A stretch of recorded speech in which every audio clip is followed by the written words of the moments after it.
New York সিটির যানজট কমাতে চালু হওয়া কনজেশন প্রাইসিং নিয়ে আইনি লড়াইয়ে এক নাটকীয় মোড় এসেছে। ট্রাম্প প্রশাসনের এই প্রকল্প বন্ধ করার চেষ্টাকে অবৈধ ঘোষণা করেছেন ম্যানহাটনের ফেডারেল আদালত। ফেডারেল জজ লুই লিমান মঙ্গলবার এক ঐতিহাসিক রায়ে জানান, ট্রান্সপোর্টেশন সেক্রেটারি শন ডাফি একতরফাভাবে এই টোল ব্যবস্থা বাতিল করতে পারেন না।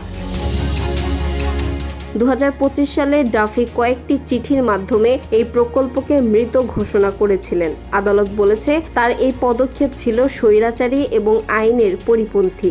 এই রায়ের ফলে ম্যানহাটনের 60 স্ট্রিটের নিচে প্রবেশ করা গাড়িগুলোর উপর যে $9 টোল ধার্য করা হয়েছিল তা বহাল থাকছে।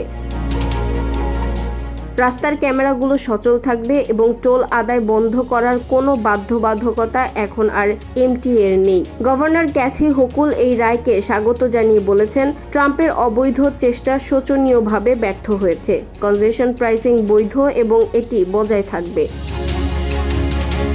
অন্যদিকে এমটিএ চেয়ারম্যান জ্যানো লিবার মনে করেন, এই জয় নিউ ইয়র্কের গণপরিবহন ব্যবস্থার জন্য একটি বড় মাইলফলক। ট্রাম্প প্রশাসন শুরু থেকেই এই টোল ব্যবস্থার বিরোধিতা করে আসছিল। তাদের দাবি ছিল এটি সাধারণ মানুষের ওপর অতিরিক্ত আর্থিক চাপ। তবে সমর্থকদের মতে এই কর থেকে সংগৃহীত অর্থ সাবওয়ে বা পাতাল রেলের আধুনিকায়নে এবং যানজট কমাতে ব্যয় করা হয়, যা পরিবেশ ও জনজীবন উভয়ের জন্যই ইতিবাচক।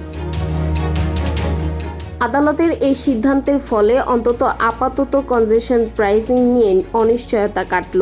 বন্ড বিনিয়োগকারীরাও এই রায়ে আশ্বস্ত হয়েছেন, যা এমটিএ এর আর্থিক ভিত আরও শক্ত করবে। নিউ ইয়র্কের চালকদের এখন থেকে এই $9 টোল দিয়েই ম্যানহাটনে প্রবেশ করতে হবে।